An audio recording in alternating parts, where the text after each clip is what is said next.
Bueno, pues pendientes del proceso electoral de Estados Unidos, vamos a ver también pues qué factura pasa precisamente lo que está sucediendo en Oriente Medio, lo que sigue sucediendo también en Ucrania. Precisamente, si os parece, vamos a mirar a Ucrania. Te quiero preguntar, Gonzalo, por una información de The Washington Post. Habla de las amenazas nucleares por parte de Rusia, estas advertencias que han mandado en muchas ocasiones, tanto Putin como algunos de los miembros más importantes del Kremlin, que al parecer ya no tendrían tanto efecto y que están buscando un cambio de estrategia. Es lo que hemos dicho muchas veces. Al final una guerra nuclear no beneficia a nadie y sobre todo que parece que a Occidente le da igual o que incluso le gusta, ¿no? Que está buscando pues precisamente una confrontación de este tipo. Gonzalo, te quiero preguntar por esto, ¿no? ¿Cómo estamos de cerca y también el hecho de que en Rusia ya ni siquiera o se vaya a empezar a dejar de hablar de amenazas nucleares? Sí, y de hecho, afortunadamente, estarían buscando una alternativa a la amenaza nuclear. Lo que hemos visto es que básicamente la estrategia, creo que la administración Biden está llevando a cabo, es ignorar las líneas rojas que pone, en este caso, Rusia, es decir, asumir que no van a apretar el botón rojo ni que van a lanzar un ataque nuclear contra nadie, porque significa una destrucción mutua y que, por lo tanto, como esa opción nuclear no es viable, no se va a llevar a cabo, pueden seguir sobrepasando ese tipo de líneas rojas. De hecho, como recordatorio, lo decimos una vez más, las líneas rojas se han establecido desde casi el inicio del conflicto, con el suministro de determinado tipo de armamento, que al principio era contra armamento contra carros blindados, el suministro, por ejemplo, de los propios carros blindados, también era otra línea roja, el suministro de los F-16 era otra línea roja, porque no hay que olvidar que el expresidente Medvedev dijo que los F-16 modificados podían transportar, de algún modo, también misiles con carga nuclear y que, por lo tanto, al estar cerca del territorio ruso, podrían lanzar un ataque nuclear contra Rusia inesperado. Y que era una amenaza nuclear suministrar F-16 a Rusia y que no se debía hacer. Se hizo igualmente. Lo último es esa línea roja de utilizar armamento de alta tecnología, de geolocalización, IMARS o ATACMS de largo alcance para golpear territorio ruso. Hemos visto dos explosiones brutales la semana pasada y otra hace 48 horas, 3 días, a otro depósito de armas en Rusia, dentro del territorio ruso. Nos dicen que son drones, que son enjambres de drones los que lo han producido, pero evidentemente imagino que la precisión del ataque y la potencia también sugiere, porque es así como lo estamos viendo por parte de diferentes analistas en Estados Unidos, que ese tipo de ataques pueden estar siendo llevados a cabo por misiles balísticos y no por drones, solo que ninguna de las partes lo va a admitir. Ni la OTAN va a admitir que se está atacando con misiles de la OTAN a Rusia, ni Rusia va a admitir que está siendo atacada con misiles de OTAN porque no quiere admitir que se ha cruzado esa línea roja y no hace nada. Por lo tanto, que se busquen alternativas. Hemos citado una antes, que es la advertencia que hizo Putin de que armarían a los enemigos de la OTAN. Es decir, básicamente, si ustedes arman a Ucrania y le dan armamento que va a golpear a Rusia, pues bueno, nosotros para empezaremos a dar armamento a los enemigos de ustedes. Que imagino que esto es, en parte, esa amenaza que ya lanzó hace tiempo Putin, es la que estamos viendo manifestada ahora cuando vemos que pues, los rumores de que los yemeníes habrían utilizado también un misil hipersónico en el Mar Rojo, los rumores hemos visto también de que Hezbollah estuviese utilizando otro tipo de armamento. Este tipo de cuestiones creo que podrían ser alimentadas por aquella amenaza de Putin de facilitar armamento también a otros enemigos. Es decir, no pasa por la amenaza nuclear, no lanza un ataque nuclear por lo pronto, pero sí pasan a jugar a esa guerra de armar a las contrapartes, ¿no? En esa guerra proxy que se lleva a cabo, que es Estados Unidos lleva a cabo una guerra contra Rusia desde el terreno ucraniano. Bueno, pues entonces Rusia probablemente decida llevar guerra contra intereses estadounidenses en otros territorios, como probablemente también es el caso de los movimientos militares que hemos visto en toda la zona central de África, desplazando a franceses y a otros aliados también en esas regiones.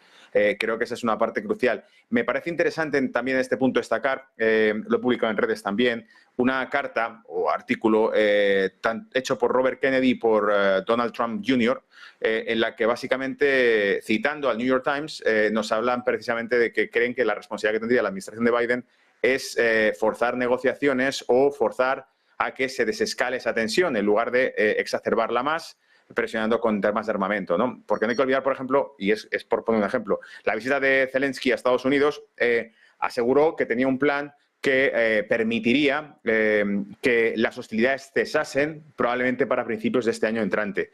Ahora, cuando vemos los detalles del plan de Zelensky, pasan por no solamente crear una especie de pseudoacuerdo parecido al de la OTAN de defensa mutua con Ucrania y Estados Unidos. Es decir, si no puedo entrar en la OTAN, hacemos un acuerdo paralelo que sea similar y ya está. Y tenemos protección de la OTAN dentro de Ucrania, que es lo que se pretendía desde un principio y que es lo que Rusia ha pedido que no se lleve a cabo. Es decir, que da igual, se hace un bypass y se hace ese tipo de acuerdo por otra vía. Segundo, fondos para reconstruir Ucrania. Y tercero, que se les facilite armamento tecnológico para continuar con la ofensiva en Kursk, que es territorio ruso. Por lo tanto, el tercer punto ya de entrada indica básicamente que continúen con ofensiva de armamento de la OTAN golpeando territorio ruso, que era la última línea roja. Así que ese plan de pacificación, que en teoría iba a facilitar la disminución de las hostilidades para principios de año, en realidad lo que vemos es que sigue por la misma línea, que es mandar más armas y que continúe. Y una de las cuestiones que citaban precisamente de ese informe que ha publicado The Hill, que está hecho por tanto Robert Kennedy como Donald Trump Jr., básicamente citaban un informe presentado por el New York Times como fuente de 17 analistas y exmilitares estadounidenses que habrían mandado una sugerencia, ¿no?, a la administración Biden diciéndole que continuar con esa estrategia de ver hasta dónde aguanta Rusia sin responder sus amenazas, es decir, ignoremos las líneas rojas, sigamos facilitando armamento como HIMARS, como ATACMS, como los F-16, como los tanques Abrams a Ucrania para que entre en territorio ruso también, como es la incursión del Kursk, y veamos qué pasa. Y me ha parecido muy interesante la cita porque decían, han olvidado la sabiduría de John Fitzgerald Kennedy, que a fin de cuentas es el único presidente, a excepción de Biden, si es que todavía está al mando de algo, que se enfrentó a un escenario parecido a este con la crisis de los misiles. Y la cita que nos dan de Kennedy de 1963 con una situación similar a esta nos decía: las potencias nucleares deben evitar aquellas confrontaciones que lleven a un adversario a elegir entre una retirada humillante o una guerra nuclear. Es decir, que básicamente es si... Y esto estamos viendo que está produciendo además en el terreno legislativo, porque el gobierno de Rusia está tratando de llevar a cabo una serie de reformas que permitan que la estrategia nuclear de disuasión se pueda modificar y se puedan contemplar otros escenarios en los que se autorice el uso de armamento nuclear, aunque ellos no implique que hayan sido atacados Es decir, pasamos de la doctrina más originaria, que era nunca emplearemos un ataque nuclear si no hemos sido atacados con armas nucleares, es decir, no dispararemos primero, bueno, consideremos que podemos utilizar armamento nuclear si la integridad del territorio ruso estuviese en peligro. Y básicamente esta es la cuestión. Una potencia nuclear, técnicamente hablando, Rusia no podría ser vencida en una guerra por Ucrania, pero claro, si lo llevamos al terreno humillante de que Ucrania sí pueda vencer a Rusia en una guerra porque tiene todo el armamento tecnológico de Occidente y de la OTAN, evidentemente ponemos en una posición muy peligrosa a una Rusia que diga, antes que ser derrotada por toda la OTAN, lo que puede hacer es, que es lo que dijo al fin y al cabo en la última reunión que hubo oficial en Rusia entre Macron y Putin antes de que se iniciase el conflicto de 2022. Esas declaraciones están ahí, las puede buscar la gente, yo la publiqué también en redes. Putin habló directamente a los medios, dijo: aprovecho que tenemos a los medios de comunicación occidentales hoy aquí para decirles que si esa situación se lleva a cabo, van a entrar en guerra con Rusia, lo quieran o no sus países. Es decir, están en la OTAN, serán arrastrados a una guerra contra Rusia, pese a que no busquen una guerra con Rusia. Que lo sepan los ciudadanos de esos países, ¿no?, que entrarían en una guerra con Rusia. Luego, este escenario me remitiría incluso hasta años anteriores, 2009. Ha habido multitud de discursos durante los últimos 20 años prácticamente de Putin, donde, y cito por ejemplo uno de ellos, cuando se empezó a desplegar también el armamento militar de la OTAN en el este de Europa, cuando dijo: lamentablemente todos sabemos cómo va a terminar esto. Entonces, ese lamentablemente todos sabemos cómo va a terminar esto que dijo hace muchos años Vladimir Putin, cada día que pasa parece que está más cerca de ser una profecía del conflicto que se sigue escalando y que se sigue llevando a una tensión máxima y que, claro, juega al final y al cabo con las emociones y las percepciones de los ciudadanos que creen que pueden morir cualquier día, como en la época de la Guerra Fría se construían búnkers y se aguardaba víveres porque la gente realmente pensaba que podía producirse un ataque nuclear en cualquier momento.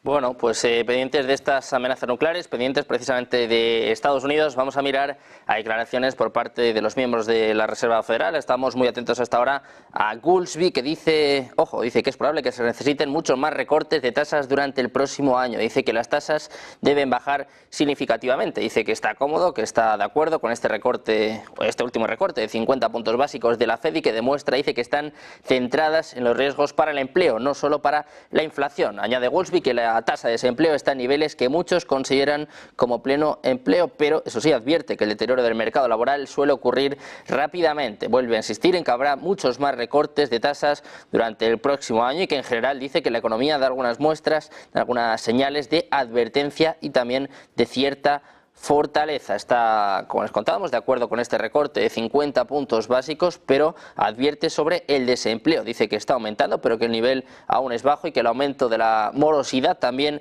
es una señal de Advertencia, dice Goolsbee, que es un periodo un poco de precaución. Precaución el que tuvo la Reserva Federal con este recorte de 50 puntos básicos que vemos, bueno, pues que ha puesto más o menos a todos de acuerdo, porque saben que Bowman dijo que 50 igual era demasiado, que mejor 25 puntos básicos. Mirando a Estados Unidos, volvemos a fijarnos en la tensión en Líbano. En este caso vamos a contarles ataques que han lanzado desde Líbano. La primera vez que se disparan cohetes de largo alcance y que además se activan las sirenas en los asentamientos del norte de Cisjordania. Por primera vez desde que se inició la guerra, por primera vez desde el 7 de octubre del año pasado, se han lanzado cohetes de largo alcance desde el Líbano hacia Israel. Las sirenas han sonado en varios asentamientos del centro de Cisjordania, incluidos Carney, Samrom y Ariel. Las FDI dicen que pronto van a proporcionar detalles sobre el lanzamiento de estos cohetes, un lanzamiento, como les estamos contando, inédito hasta la fecha, la primera vez que se usan cohetes de largo alcance. Están activándose sirenas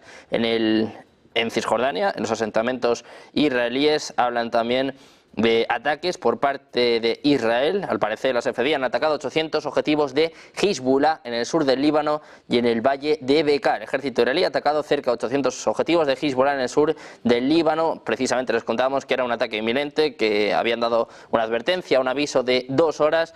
El ejército está informando de un ataque masivo, 800 objetivos de Hezbollah basados en información precisa, dicen las FDI, que han apuntado a edificios utilizados por Hezbollah para almacenar cohetes, misiles, lanzacohetes, drones y otras municiones. Seguimos viendo esta escalada de la guerra. Israel hablando de un ataque profundo en Líbano. El objetivo era la región de Bekaa, es lo que están informando cadenas libanesas y lo que ha confirmado ya el propio ejército de Israel. Las FDI han atacado 800 objetivos de Hezbollah en el sur de Líbano. Mientras tanto, también se han producido lanzamientos de cohetes de largo alcance desde Líbano, precisamente. Asistimos a una nueva escalada, muy pendientes de todas las últimas horas. Miramos de nuevo a lo que sucede en el conflicto ucraniano. Miguel Ángel, te quiero preguntar por estas declaraciones, al parecer de funcionarios muy cercanos, altos diplomáticos rusos, que dicen, bueno, pues que ven que estas amenazas nucleares están dejando de tener efecto. No sé por dónde puede ir la nueva estrategia por parte de Rusia, sobre todo qué se puede hacer para detener también el conflicto en Ucrania. Si el plan este de la victoria de Zelensky puede tener también algo de futuro. Te quiero preguntar por todo esto. Vamos a ver, yo he dicho y he pensado siempre desde el principio que no estábamos a las puertas de una guerra nuclear, ni muchísimo menos. Es algo que no le interesa a nadie. Lo que ocurre es que cuando tú atacas o en el conflicto hay un país que tiene armamento nuclear, obviamente el simple hecho que él lo tenga, la guerra dialéctica con la amenaza de usarlo ya es muy importante. Lo que ha estado haciendo el ejército ucraniano en el Kursk no es realmente una incursión en Rusia con el propósito de anexionarse Rusia. Es una estrategia militar que, por cierto, ha salido bastante mal para intentar desviar tropas de un frente a otro. Es decir, aquellas tropas rusas que estaban en el Oblast y en el Donetsk y en el Lugansk, que las desplazasen y que no siguiesen atacando a la orilla del Dnipro. No ha salido bien. Quizás por eso pues han ido tomando tanto terreno que, dicho sea de paso, a los ucranianos no les interesa para nada, porque no es parte de Ucrania, no tiene nada de relación con ello. Lo que querían era un desplazamiento de tropas para aligerar la presión sobre el frente. Yo creo que los mismos rusos o los estados rusos se dieron cuenta y dijeron: no vamos a quitar un frente para conseguir esto. Ahora, lo siguiente, el que se le permita con armamento occidental atacar territorio ruso, ya bien sea anexionado, que se lo consideren ellos o que sea propiamente ruso, yo estoy convencido que va a estar muy limitado en la extensión kilométrica, en la profundidad. ¿Por qué? Pues porque una cosa es que tú puedes atacar base de lanzamiento de, pues, o bien de puntos logísticos o bien de lanzamiento de misiles que estén en una profundidad de más allá de hasta 200 kilómetros, a que te plantees el que los ucranianos puedan lanzar cualquier tipo de misil a Moscú. Esas son cosas mayores que sí que podían desencadenar en un conflicto muchísimo más serio. Pero mientras tanto, mientras que no se le permita, la cosa no debería trascender a más. Claro, el problema está en que ya en esta misma guerra hemos visto fallos tanto fallos humanos como fallos técnicos, donde no sabes muy bien qué falla, si es que falla el señor que lo maneja, falla el equipo o Dios sabe el qué. Y luego cómo interpreta luego la parte perjudicada el fallo del otro. Simplemente recuerdo cuando en la guerra de Serbia, pues un misil aparentemente se equivocó y tumbó la embajada china. Dices tú, a nadie le interesaba. En aquella época me pilló a mí en el sector.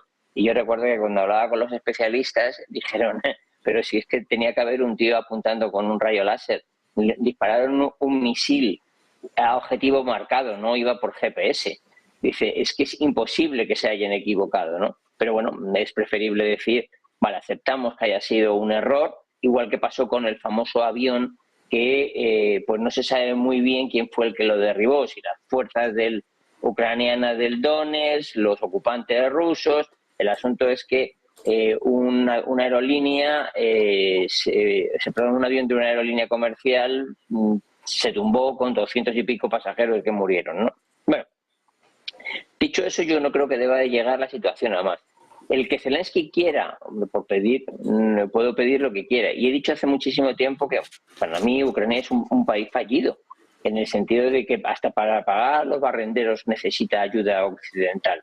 Los mismos granjeros polacos ya han dicho varias veces que por ahí no pasa el grano, que lo que no pueden consentir es que su grano se venda a un precio superior al que se vende el ucraniano porque va subvencionado precisamente por ellos, ¿no? Entonces, insisto, Zelensky puede pedir lo que quiera pedir. Yo estoy completamente convencido que en algún momento, y creo que eso puede ocurrir unos meses después de las elecciones, una vez que se sepa si ha ganado Trump o ha ganado Harris la presidencia de los Estados Unidos, se llegue a algún tipo de acuerdo donde, y me da igual si es armisticio, paz, no lo sé, donde con toda seguridad los rusos van a mantener la parte ocupada y a los ucranianos lo único que les va a quedar es aguantarse. Yo también estoy convencido de que en Occidente no va a ceder el puerto de Odessa, es decir, que va a exigir que Odessa siga siendo un puerto ucraniano, porque si no dejarían sin salida al mar al país, pero más allá no creo que llegue a ninguna cosa. Y entregar F-16 me parece que está muy bien, pero que es un canto al sol. Es decir, es un avión de tercera generación que en un combate aéreo con aviones de sexta generación que tienen los rusos es como uno pelear con pistolas y otro con palos. O sea, es irrisorio. Pendientes de la escalada también en Ucrania, vamos a ver qué sucede esta semana. Zelensky está presionando a Estados Unidos, va a presionar pues a todos sus aliados para que le permitan utilizar estos misiles de largo alcance para atacar en lo más profundo de Rusia. Armando, te quiero preguntar por esta situación y por el hecho de que también en Rusia se vaya cambiando de estrategia, que se deje de hablar o de advertir sobre un posible ataque nuclear. Yo creo que los rusos ven una coyuntura para empezar a trabajar en un acuerdo que les permita tener una salida, digamos, digna, obviamente sin renunciar a los territorios ya ocupados. Creo que esa es una línea roja que va a ser muy difícil que cambie en cualquier tipo de negociación. El problema está en que el presidente Zelensky llega a Estados Unidos con un discurso bélico, pidiendo más recursos económicos para la guerra, más presión internacional y, como comentaba Gonzalo, un tipo de anexión a la OTAN totalmente sui generis, donde tenga condiciones similares al largo proceso que deben llevar los países para ser miembros, una situación que tampoco no es muy viable.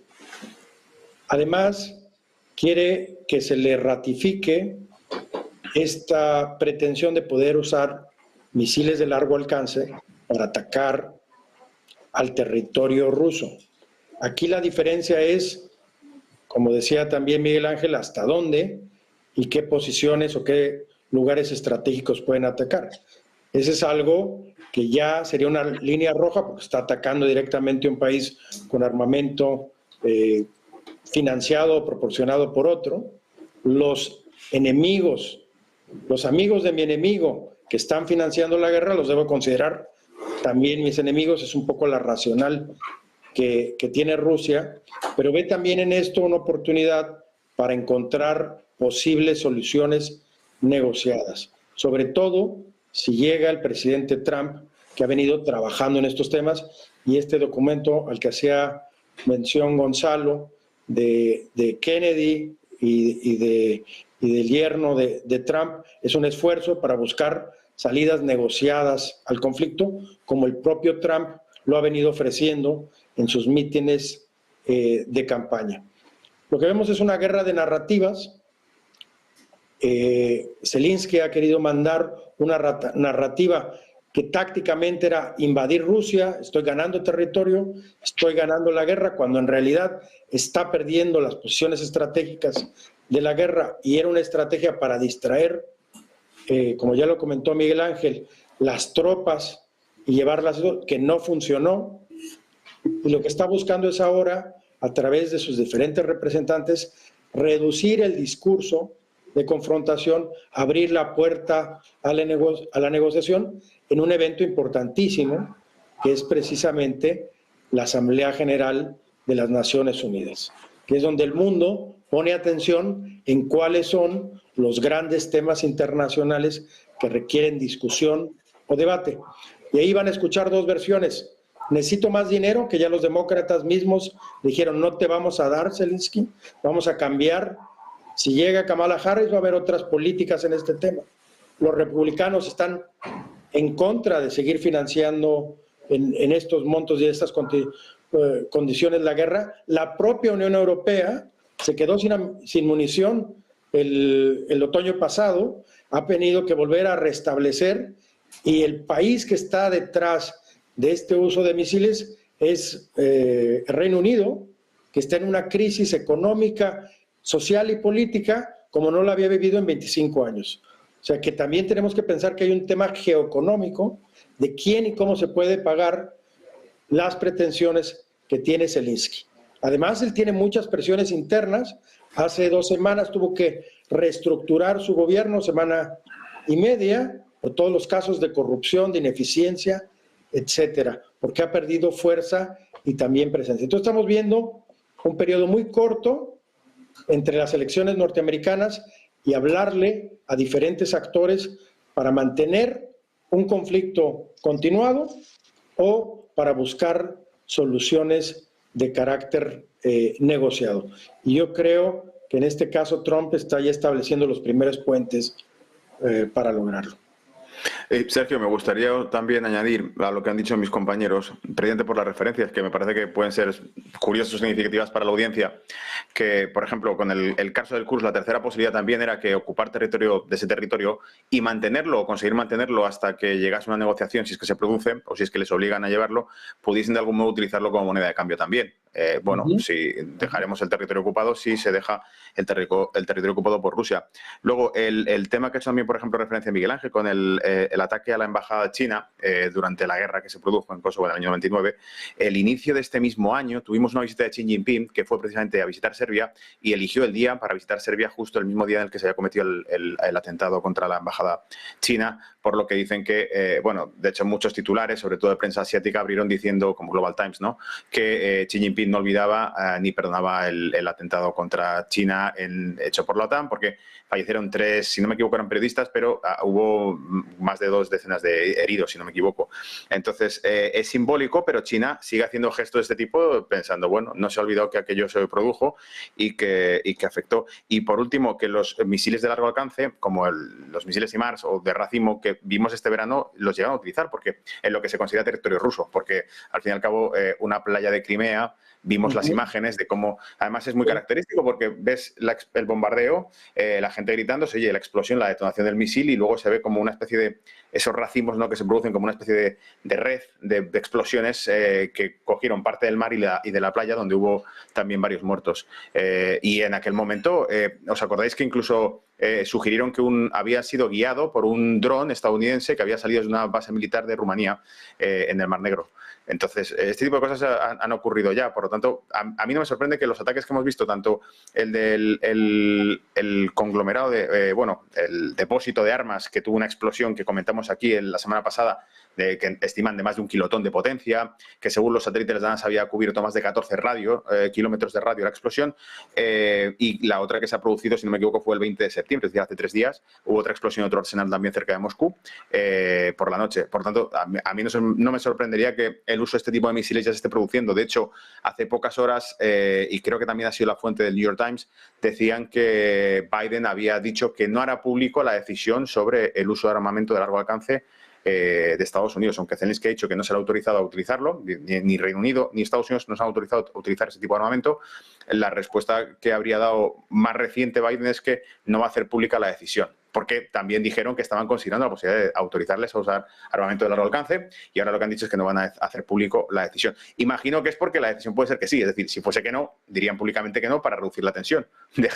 Dejar por decirlo así, clasificado, ¿no? El qué respuesta se le da a Ucrania sobre esto, pues es un poco jugar también con la posibilidad de que a lo mejor les hemos dicho que sí, no lo sabéis, y nadie lo sabe, y os dais cuenta cuando os caiga un misil. Que sigue siendo parte del mismo juego de intimidación que se está llevando a cabo a nivel político, claro.